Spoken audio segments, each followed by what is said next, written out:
నమస్తే, welcome to Mic TV morning show. Telugu దినపత్రికల్లో వచ్చిన ప్రధానమైన వార్తలు ఏమిటో చూద్దాం. ముందుగా నమస్తే తెలంగాణ.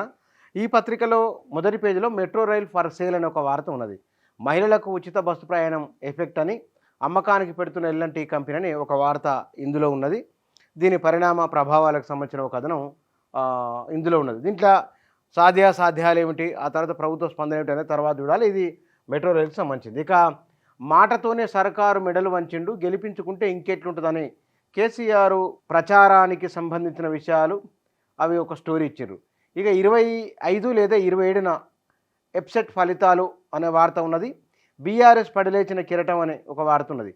మోదీ చేతిలో యోగి అవుట్ అని కేజ్రీవాల్ సంచలన వ్యాఖ్యలకు సంబంధించిన వార్త కూడా మొదటి పేజీలో ఉన్నది. ఇక కాంగ్రెస్ ఒక శాపం, బీఆర్ఎస్తోనే తెలంగాణకు లాభం, బస్సు యాత్రలో ప్రజల సందేశం ఇది అనే వార్త ఉన్నది. కేసీఆర్ గుండెల్లో తెలంగాణ, జనం గుండెల్లో కేసీఆర్, తెలంగాణ ఎమోషన్ ఉద్వేగం కేసీఆర్ అనే ఒక స్టోరీ బ్యానర్గా మొత్తం ఆ పేజీ ఇచ్చింది నమస్తే తెలంగాణ. ఇక ఈనాడులో రూపాయలు కోట్ల కుమ్మరింత, ముగిసిన ప్రచారం, కీలక స్థానాల్లో పంపిణీపై అభ్యర్థుల దృష్టి అనే వార్త ఉన్నది. సోమవారం ఉదయం 7 గంటల నుంచి పోలింగ్ అనే వార్త, 9,900 చోట్ల సాయుధ బలగాలు అనే వార్త ఉన్నది. ఎన్నికల నిర్వహణకు సంబంధించి, శాంతి భద్రతలకు సంబంధించింది. తెలుగు రాష్ట్రాల్లో ఎన్డీఏ స్వీప్ అనే వార్త, చేవెళ్ల భాజపా అభ్యర్థి కొండా విశ్వేశ్వరరెడ్డితో కలిసి ప్రజలకు అభివాదం చేస్తున్న అమిత్ షా అనే వార్త మొదటి పేజీలో ఉన్నది. ఇక వీటితో పాటుగా ఏ ట్యాక్స్తో పేదలను మోదీ దోచేశారు, ఆయన బలహీన పిరికి ప్రధాని, ప్రియాంక గాంధీ కామారెడ్డిలో నిర్వహించిన రోడ్ షోలో మాట్లాడుతున్న చిత్రం ఒకటి సంబంధించిన వార్త ఉంది.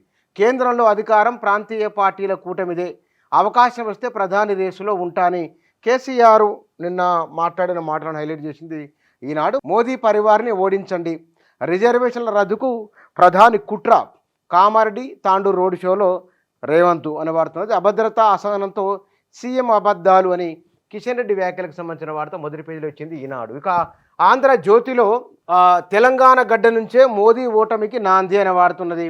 ఆచి మతచిచ్చుకు మోదీ యత్నం అనే వార్త కూడా రేవంత్ రెడ్డి మాట్లాడిన వార్త మొదటి పేజీలో ఉన్నది. షర్మిలను ఆశీర్వదించండి, ఎంపీగా గెలిపించండి, కడప నియోజకవర్గ ప్రజలకు విజయలక్ష్మి పిలుపు, అమెరికా నుంచి వీడియో సందేశం అనే వార్త ఉన్నది. ఇక కాంగ్రెస్కు మజ్లిస్ మద్దతు, హైదరాబాద్ మినహా మిగతా స్థానాల్లో కాంగ్రెస్కు ఓటేయాలని ఓవైసీ సంకేతం అనే ఒక వార్త ఉన్నది. వీటితో పాటుగా 75 ఏళ్ళు నిండినా మోదీనే ప్రధాని అనే వార్త ఉన్నది. ఇది అమిత్ షా మాట్లాడిన మాటలను హైలైట్ చేసింది ఆంధ్రజ్యోతి మొదటి పేజీలో. కేసీఆర్ దేశద్రోహి, బీజేపీ నాయకులకు సంబంధించిన ఒక వార్త మొదటి పేజీలో ఇచ్చారు. ఇక ఈ ఎన్నికలు దేనికి రెఫరెండం అని కిషన్ రెడ్డి చేసిన వ్యాఖ్యలకు సంబంధించిన వార్త, ఆంధ్రులకు ఆ విజ్ఞత ఉందా అని కొత్త పలుకు మొదటి పేజీలో ఇచ్చారు. ఇక ఇష్ గప్చుప్, 3 వారాల హోరాహోరీ ప్రచారానికి తెర అనే వార్త ఉన్నది. 13న సెలవు ఇవ్వని సంస్థలపై చర్యలుంటాయి, సీఈఓ వికాస్ రాజు వెల్లడైన వార్త. నేను సైతం ప్రధాని రేసులు అని కేసీఆర్ నిన్న మాట్లాడిన మాటలను హైలైట్ చేసింది ఆంధ్రజ్యోతి మొదటి పేజీలో.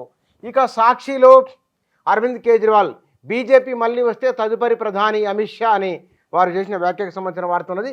ప్రధాని రేసులో ఉంటా అని కేసీఆర్ చేసిన వ్యాఖ్యలను మొదటి పేజీలో ఇచ్చింది సాక్షి. బీజేపీ మాయలో పడొద్దు, మతపిచ్చి లేపి ఓట్లు దండుకోవాలని చూస్తోంది, కేంద్రంలో ఆ పార్టీకి అధికారం ఇస్తే రిజర్వేషన్లు రద్దు అవుతాయని రేవంత్ రెడ్డి మాట్లాడిన మాటలను హైలైట్ చేసింది మొదటి పేజీలో సాక్షి పత్రిక.